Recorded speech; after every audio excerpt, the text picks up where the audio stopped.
started. All right. Today's guest is Anthony Dickerson, who is the president and CEO of Foundations Business Consulting. He's held various roles up to C-level administration in sectors such as manufacturing, service, education, ministry, retails, and more. He specializes in strategic and operational solutions for businesses and nonprofits who are stuck.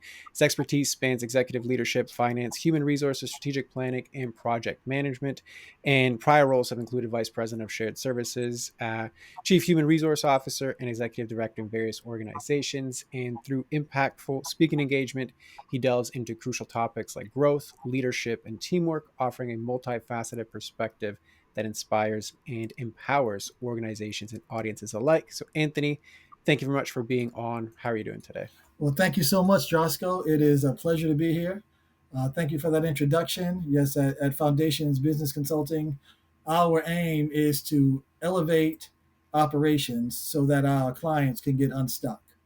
We've seen over the years, we've been in business since 2010, and what we've seen over the years is that the CEO or the executive director, the leader of the organization tends to be the ceiling for that organization. And the organization gets stuck generally at their level of expertise in operations. So when they get stuck, then Foundation comes in to help them to first find out what's happening, find out where where they're stuck, and then going in there with different audits and assessments, with different coaching and advisory to help the organization to get unstuck. Beautiful. And I love that because in many ways we both deal with an organization being stuck. We just, Yeah, I think, deal with it in a different way, right? right. Like you're in what I call like the objective space, right? And I'm in the, because anyway, Yeah, my the context of this is like in my coaching, there's one thing we reference back many times, which is like separating the drama from the data, right? Kind of like, well, where's my own drama getting in the way of like the data, right? And yeah, I feel like with your intro, it's like you're really good at handling the data part. Like, what are the objective pieces right. that need to be in place for this to function? Absolutely. Whereas my stuckness is on the drama side. So, yeah, I mean, I know it's kind of like a reflection back, but anything you want to add to that, No, by all that's means. very true because we are pretty data heavy, and most of the CEOs, executive director we deal with, that's how they know what we do is working, right? When we do an HR assessment, and you got a 65 out of 100, and we do some work, and then a year later we look, and now you're at 88 out of 100. That data has shown us without a doubt that you have progressed, and that's what people that we work with tend to like to see. So yes, we're definitely on the data side, and what you're doing may or may not be able to be measured in that way, but we know it's working, because we know it's working. Yeah, absolutely. And I love the anchoring into like a tangible result, right? Because sometimes that's always hard. And yes, it is harder to measure on my side, but obviously do have ways that we kind of make Right, those subjectives measurements more objective. Um, but regardless, right? I don't want to make this about me. I want to make sure that I give you the support for being here. So we spoke a bunch of different things mhm, off air with regards to where you're at and the things you're struggling with. One of the things you mentioned was this gap between, okay, so a situation occurs and internally I know, okay, this needs to be handled a particular way, right, but then there's something internally that pops up that either suppresses that expression in the moment and or delays or avoids it, and then there's kind of like ripple effects of right. that avoidance, right? So that's how I interpreted kind of what you wanted to bring to the space today. If you want to add anything to that, I'm happy to hear you out and we can kind of dive into those pieces. Yeah, I think that's fairly accurate. I mean, the example I gave was just the other day. I was talking with a client, and some things didn't quite go the way she expected. I think things still went very well, but not the way she quite expected. So she got very upset and at the situation. So what I did was I was fairly silent at the time. Now the next day, I wrote her an email to discuss it and explain the situation. She had a little time to calm down, and she since apologized for that. But During the moment, I sometimes feel as though I should say something. Uh, Frankly, I'm not sure what direction to go in the moment. Usually, after a little time, I have a little time to think about it, and I can think of a better response than I can in the moment. So I tend to be silent. But that silence, sometimes it's good, and sometimes it's not so good. Right at their reactions, where I know if I would address it there, it would probably be a better outcome more often. Got it. And on average, is that something that happens more often than not? Like I don't say the thing and then there's like ripple consequences, or like what's the, like the percentage of that happening? Yeah, I would say when I don't follow up, the percentage is high that the consequences are negative.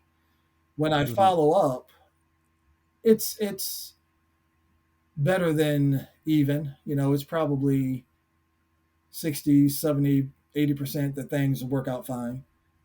But sometimes, depending on the situation, depending on who it is, I may not even follow up, and then it generally goes bad. Got it. Okay. So that kind of worst case scenario happens about 20-30% of the time when you don't follow up afterwards. Right. Well, it happens most of the time when I don't follow up. It happens pretty rarely when I do follow up, I'd say. Got it. Okay. So you do have a good, I guess, track record of mitigating the situation after the fact. I'd say most of the time, yes. Most of the time. Uh, Okay. yes. But So there's some who I yeah, don't go ahead. follow up with because and this is probably terrible to say, but that relationship with that person may not be that important to me, right? So I may not give it the effort. That's why I wouldn't give it the effort. Certainly, the CEO who I'm working with, that relationship is important to me. So I'm absolutely going to follow up once I have a chance to process everything that she said and what I should say. So that's a different situation where someone who I may not know very well, uh, if there's some conflict, I may not follow up with them. Yeah, I mean that's fair, right? Like it sounds like a reasonable way to go about it. So I guess the reflection back would be, okay, so why is this a problem for you, right? Because from the outside looking in, it's like, okay, well, it's good kind of it's good process to let the other person get regulated in order for them to actually be able to receive whatever feedback you have. That makes sense. Most of the time I do follow up and the situation is improved. There are times I don't follow up but the stakeholders aren't necessarily there, so like by and large, like that actually sounds pretty good.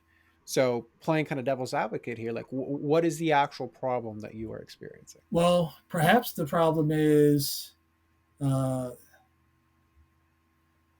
the, and I think you're right. It does sound reasonable, and it does sound like a right and at least a reasonable way to handle things. But I think one of the things with me that I may struggle with is those people who are not stakeholders. I'm not that close to them, but it still may be people who I will see from time to time, and I know that there's tension there. But the more time goes by, then the less likely I am to try and resolve it. It's almost always the other person who has reacted unreasonably. It's usually that way, and I figure, well, if they don't want to say anything or do anything about it, then I'm not going to worry about it. But then I do worry about it because I'm like, well, that could have been a relationship. Who knows? And that's probably the issue. Just my maybe overthinking it could be. Maybe being concerned that uh, there are some people that uh, I know are not fond of me. That could be it. Got it. Okay. So part of it is, and again, I'm just kind of fishing to get the context Mhm. right. So just feel free to interject with regards to whatever I don't have in terms of the right worldview. So it seems to me like, okay, if it's a critical stakeholder, Mhm. then the relationship is obviously very important. That's a, it's a business decision, Right. lots of stakes to not address that, therefore Mhm. I will do it. But if the case is not that they're the main stakeholder, then there's this pattern of letting things fester.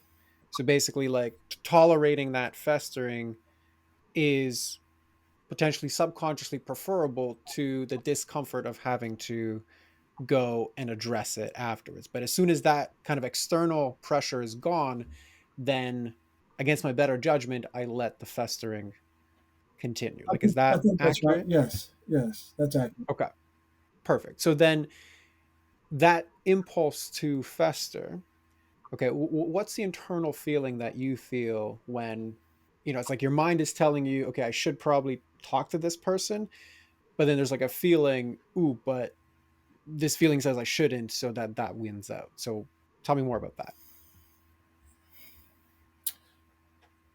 I believe it is probably it probably goes back to the fact, and maybe we may have to go back and forth on this a couple times, but in my mind, it goes back to the fact that they're not a critical stakeholder, right? And so the effort it takes to try and mend or bring understanding to someone who obviously doesn't understand, in my mind at least, they obviously don't get it. So the effort to uh, bring them around is too substantial. It's going to take too much energy. I've got other people who I'm focusing on, but which it all that all sounds right. I think the problem I have with myself, is that I still even want that relationship to be better. Even though it's not someone who I see all the time, or not someone who is a critical stakeholder, but if I see them, I mean, and wherever I might see them, then I know, all right, well, I've got an issue with that person, or they've got an issue with me, and that always leaves me a little bit uncomfortable. So it's almost like, okay, so the issue isn't in, okay, what relationships need to be mended to keep or move the business forward. It's, even if these people aren't worth my time because I know that they're not major stakeholders or whatever, the problem arises in kind of the internal festering of, well, there's conflict here, there's tension, this person doesn't like me. There's almost like a part of you that basically prioritizes, like, I need to be liked. Like, there is a threat or some sort of I like think danger there's of I some of need to that. be liked. Yeah, yeah, I think so. Okay. So if that resonates with you, is that something that's like a new reflection to you, something you've always known? You haven't, like, where are you at with the reflection? I wouldn't say it's a brand new reflection, but it is something that I've been thinking about probably not that long, maybe the last 3, 4 years, something like that. I did. I went through a series of counseling sessions with a counselor, actually very near to my home, and what we came up with was probably some early rejection, right, that I had. So Hmm. mostly with my mother. She rejected. I have two sisters, and my mother did an excellent job of rejecting all three of us. I mean, in a pretty substantial way. So I think that going through that counseling session helped me to see that a little bit clearer, and I suspect that has something to do with what we're talking about. 100%. And I just want to acknowledge you for, allowing yourself to go there, in this type of space, because obviously, it's a bit different Mhm. than a counselor's room. So yeah, experiences like that are always going to impact, how you are experiencing the day-to-day interactions right now, right? So if my history is one where it was common for me to be rejected, right, as a child, it's extremely problematic if we are rejected by our caregivers, Right, right? So right, we develop patterns to basically, on the surface, it's to be liked, but internally, it's to basically survive by not being ostracized and rejected, sure. right? So I think what's coming up for you right now is the interactions that you're having, right, are subconsciously powered by this old wounding, Mhm. right? So basically, there's a part of you that's prioritizing being liked above being effective, Right. right? Like, what is Right. effective in this moment that's going to move the needle forward, that's going to get me new business, that's going to open up other doors, like whatever the consequence of that is.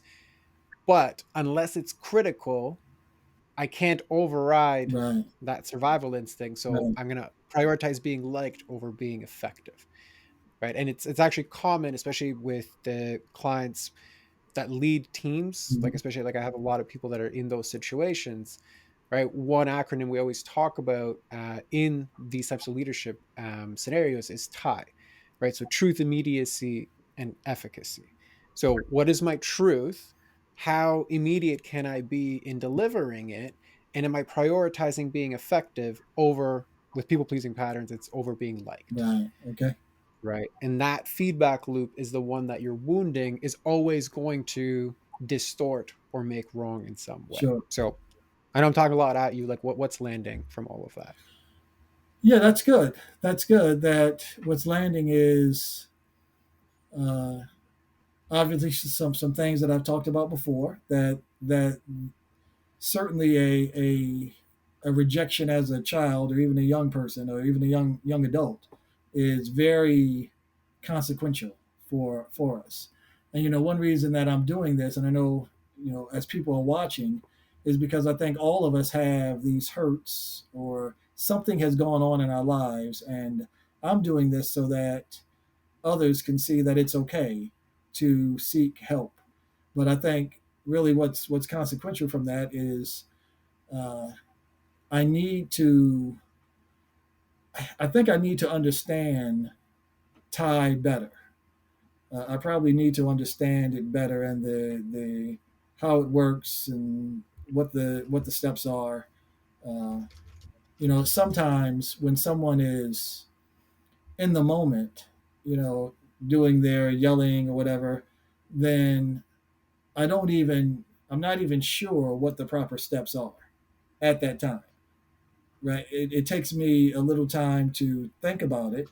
And again, if it's someone who's a stakeholder, then I'll follow up with them. And having hard conversations is not my problem.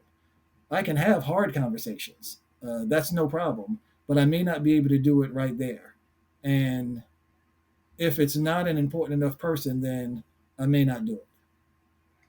Got it. So, and this is again just poking and prodding for context.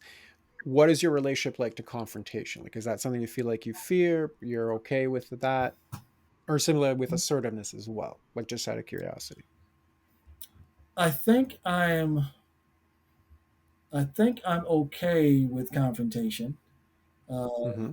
I've supervised hundreds of people over my career, and I never, I've never had a problem having a challenging conversation with an employee. So I can't say just all any confrontation is a problem. It's not. I've never had an issue. Uh, if anything, I've told people I've only fired a few people in my life, but I've never had any trouble firing anyone. That's not it's not a and I don't have any trouble not because I love confrontation, but because I've given them every opportunity to be successful, beyond every opportunity. So once I've done that, I feel fine. Uh, I don't know if that answers your question. No, no, it definitely does because I'm just trying to get a more kind of broad picture Right, of the potential patterns that could be interjected. Because there's one about being liked, like that's right. definitely confirmed. It seems like assertiveness and confrontation is not something that I fear. So in those moments of the yelling, what's the internal like feeling? Like, is it something like you feel like you freeze up, or it's just I'm okay to wait until I have to follow up? I think what it is because this situation just happened a couple of days ago. It This situation happened after you and I connected over the internet. So what I did was I thought about it. I thought about what is happening right now, and my conclusion was, I really don't know what to say right now. I really don't know the words to say right now. That's what came in my head.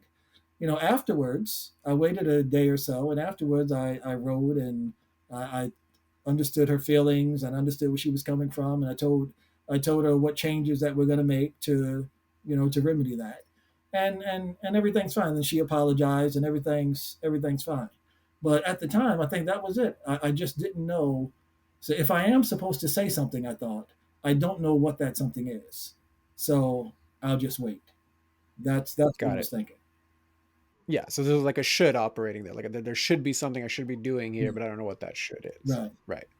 So I would say maybe, like maybe there is a should there, but it's kind of like, at least from what you're describing right now, it's like there doesn't seem to be a major problem of repercussions here that would warrant a should. So like if there's like an inner judge that's saying, well, you should do more, okay, we can kind of, maybe go in there. But like to me, it just sounds like you're actually pretty good at staying calm in pretty tense situations and then dealing with it with a more regulated mind, which I think is And a great quality to have, that that may be, and it probably is some truth to that.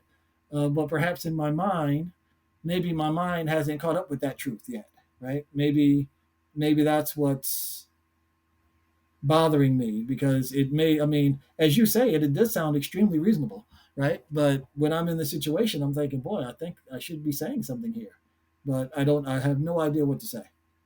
So if you follow that thread, I think I should be saying something. Right. Okay. What does it mean about you if you don't know what to say?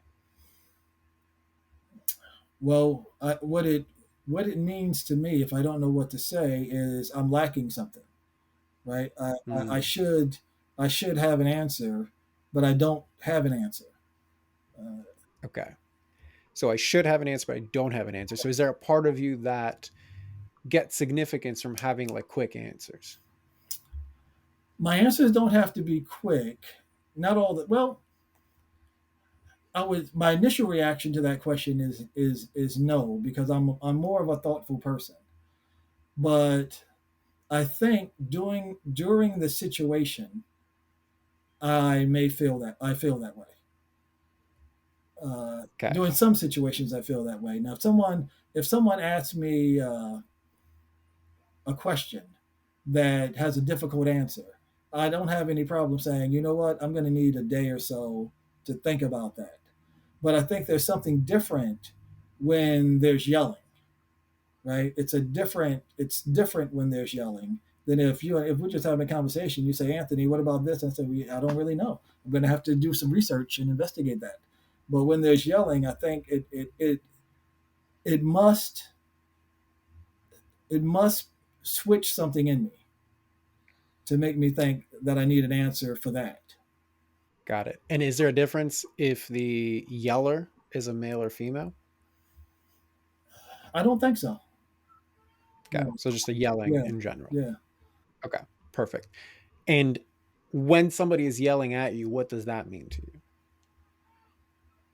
Well, so all right. So it means that uh,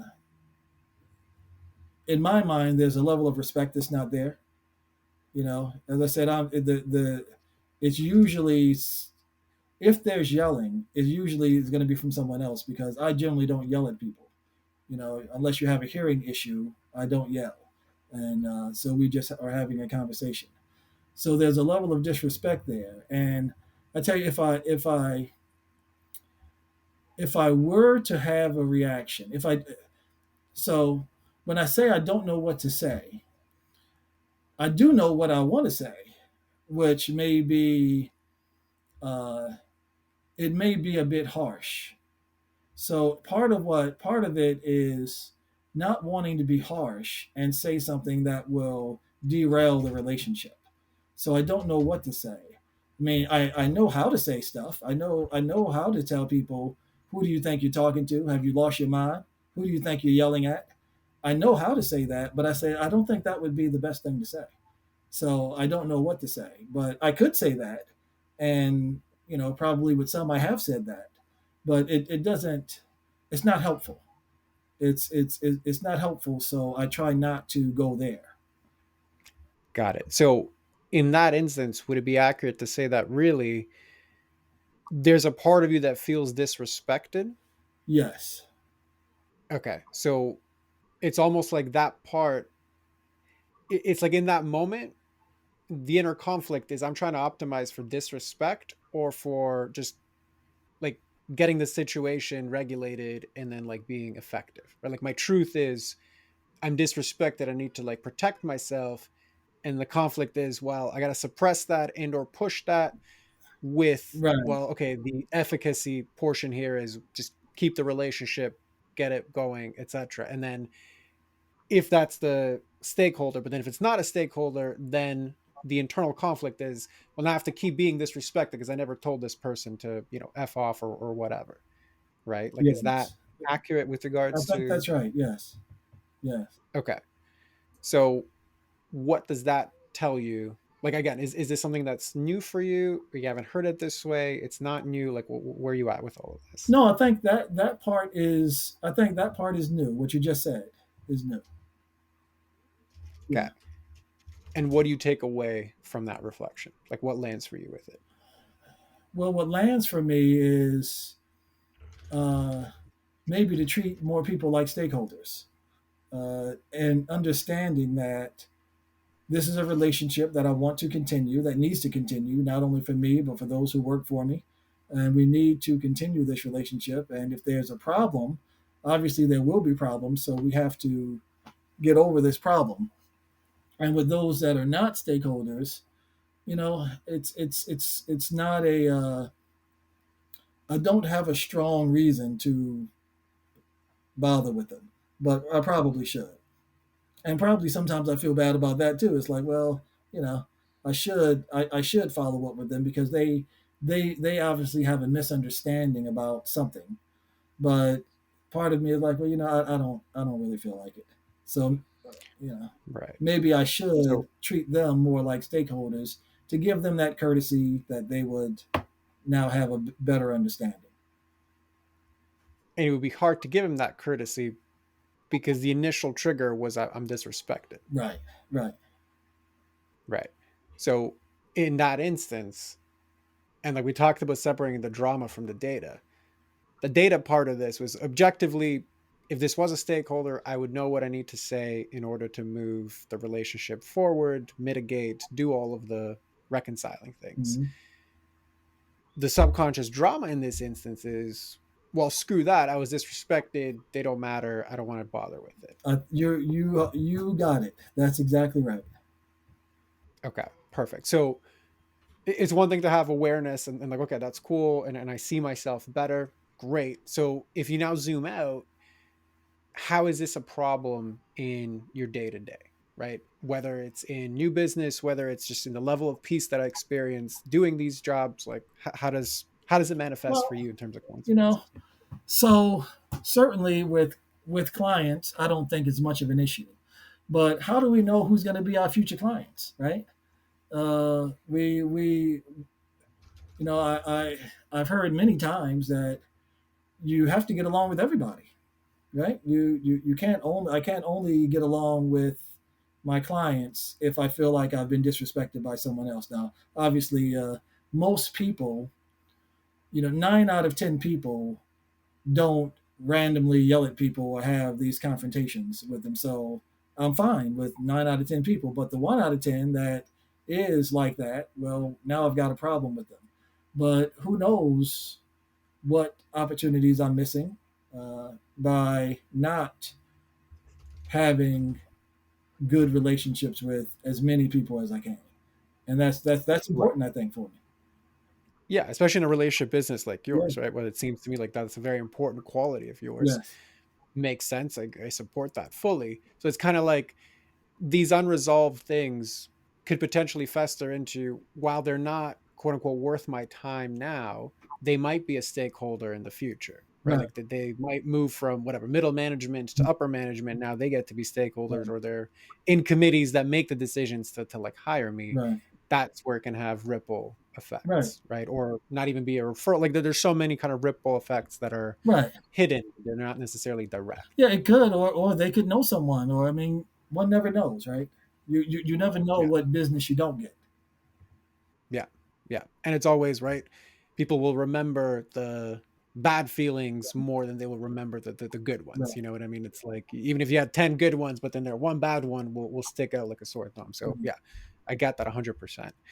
Okay. So if you're then zooming out, I guess even just from the things that were brought up within this conversation, right? So there's one pattern with regards to, well, there's a part of me that's prioritizing being disrespected over being effective, right? There's another part of me that's prioritizing being liked over effective, right? You were mentioning before, okay, I would like to have a deeper understanding of Thai, right? Because that seems to be Mhm.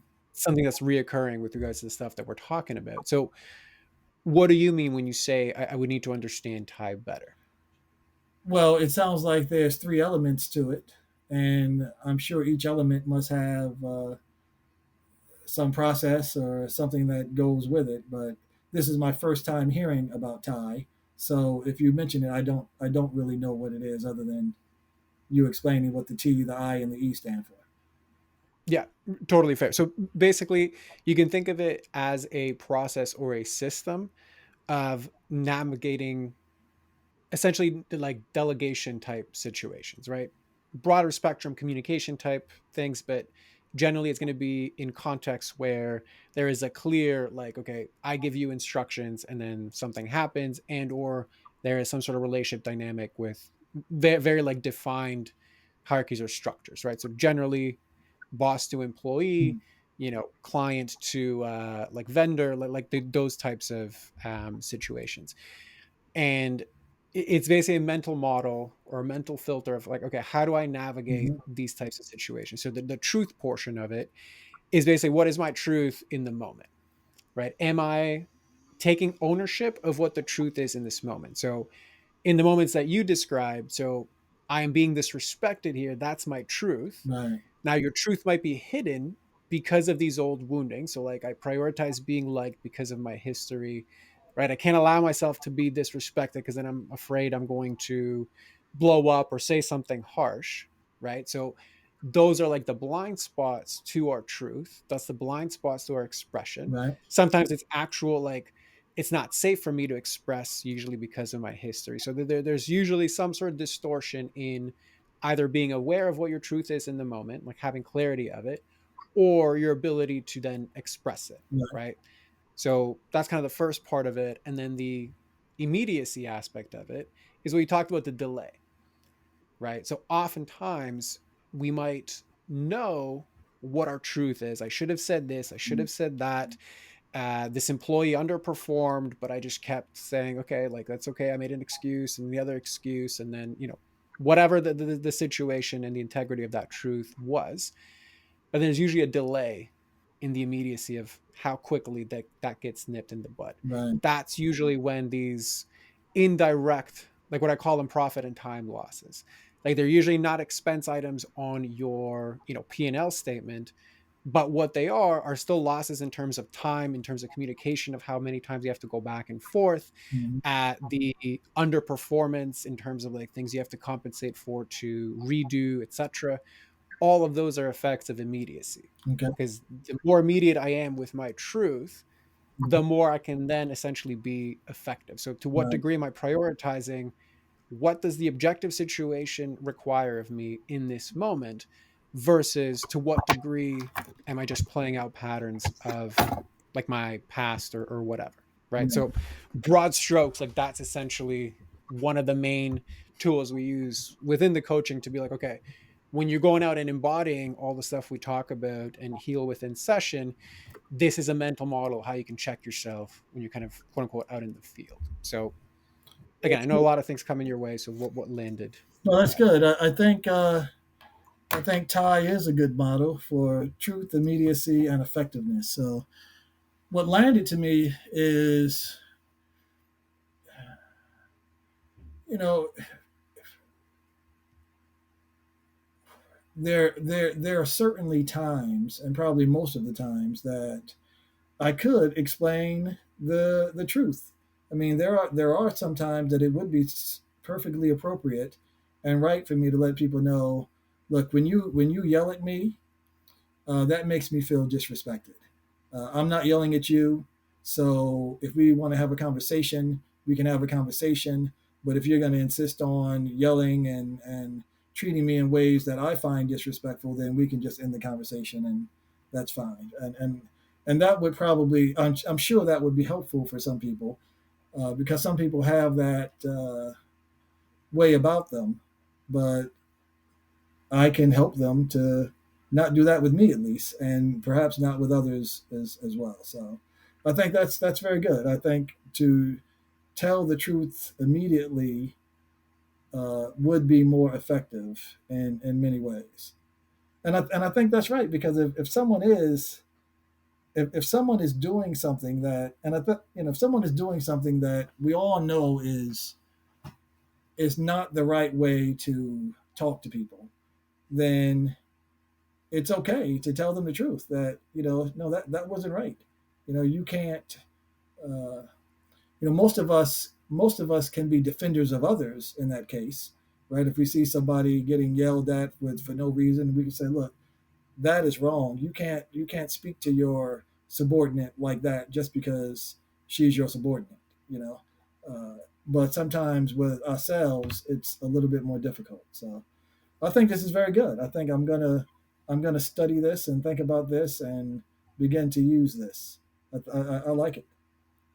Awesome. Well, I'm glad that it's landing for you. And the other part that I would just want to draw to your attention, because this oftentimes happens, is this is how you recapture all of these indirect losses, right? Because if you look Mhm. back at what you just described, so if I did use tie in the moment, I told my truth as immediately as possible in order to be effective. Well, what does effective mean in that context? Well, look at how you dealt with these things in the past. So I wait 24 hours. In those 24 hours, how much mental real estate does this conversation occupy? Yeah, too I much. think about it before I go to bed. I Hmm. think about it in between meetings. Hmm. I keep debating, should I have said this? Should I have said that? Like, Hmm. that is mental real estate and mental energy that could be used to solve higher level Right. problems. Okay. Right. That basically is siphoned and wasted. Right Right. now, again, you can't put that on a P&L statement, Right. but it's 110% loss in terms of certainly your time, Yeah. certainly in terms of your mind space, and it ultimately in terms of money, because like you said, the indirect portions of it are, well, these relationships, if they fester, they're not going to materialize into actual dollars. Right. And also, depending on who's on the other side, they may actually respect you more because you're like, okay, hold on, this is not how we do things. And then right off the bat, you kind of, go up in their books, Yeah. right? Like that it's not with everybody, but there are certain individuals who would respect that No, sort of thing. And you absolutely. just shorten the time. Yeah, anyway, go ahead. Yeah. Well, I was gonna say, because I have had great success with people. I mean, that's part of what I do. I mean, I tell CEOs the truth. That's a big, big part of my job. My problem has come in when there's that air of confrontation that I am a little weaker. I mean, if we're just having a conversation, I tell CEOs the truth, and that when I was working for people, it's what gave me. I remember working for this one guy who was he was a yeller. He didn't yell at me much, but uh, I would tell him the truth, and I was younger in my career, and I really thought I was going to get fired because I kept telling this guy the truth, and he kept promoting me. I said, "What in the world is this?" So I have seen from my own eyes that yes, that does make a difference. So very good, and it's good to Awesome. think about it in that context. I think that because I have had a lot of success in telling CEOs, executive directors, those in power, the truth, but not under the circumstances where there's confrontation. So if I can address that part when there's confrontation and when there's no confrontation, that's going to help me. I agree. It's going to help. It's going to help me personally, and it's going to help my business tremendously. Yeah, exactly. Because that's where you get the compounding effect of, I address things quickly, people develop a certain level of trust for me, Right. and then over time that compounds into opportunities that you can't linearly see kind of, from where you're at right now. And the other part with regards to like using a tool like this is it'll put you face to face with kind of what we started this whole thing, which is like my upbringing and my wounding, right? Mhm. Subconsciously is getting you to prioritize being liked over being effective. This forces you to basically look at, okay, in what instances, in what scenarios, from today's conversation, it's mainly conflict type scenarios, Mhm. I prioritize being liked, right? And that has negative ripple effects that don't make me effective. Right. So I think that's the big takeaway for you because that's always going to be a trigger. Yeah. Like your default, because you've repeated it so many times, Right. is going to happen that you're going to lean towards that. So you got to use your mental power to be like, okay, hold on. I don't want to repeat the same pattern. I have to embody this new, different thing. Yeah. Right. So that's the thing you want to be looking at when you're actually going forward with these. Very good. Very helpful. Awesome. Well, I know we kind of really zoomed into this one area, Mhm. looked at it from a bunch of different ways, you know, want to be conscious of time, etc. So does this feel complete for you or is there still something left No, it, outstanding? it feels complete for me. I feel like I have a tool now, a process that I didn't have before, and I understand how this process will work, and I'm sure that it will work based on my other experiences. So this has been extraordinarily helpful. Awesome. Well, I'm glad this was a good use of your time to show up and be vulnerable in this way. So all good on my end. So yeah, in that case, why don't you just close us off and let everybody know, you know, where to find you, who's the best person to find you. Floor is yours for that. Okay, so again, I'm Anthony Dickerson, the president and CEO of Foundations Business Consulting. You can find us online at foundationsbc.com for Foundations Business Consulting. So foundationsbc.com. Also, you can find me on LinkedIn. Foundations has a LinkedIn page. I've got a LinkedIn page, so please look me up. If you go on the website, you can schedule a call with me. I'd love to find out more about your organization and what's going on there and where you might be struggling, and we'll have a good conversation about how foundations can help.